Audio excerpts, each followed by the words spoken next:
आता पोल्यो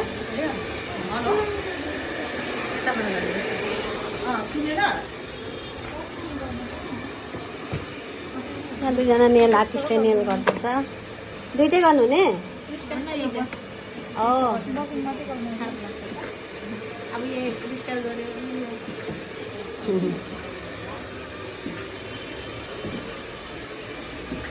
नेल आर्टिस्टहरू लु यता आइ भन्दा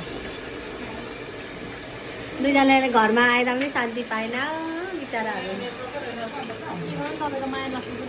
अन्त के अरे पुरा माया लाग्छ मलाई सकाउन आएको हेर त यस्तो माया गर्छ अन्त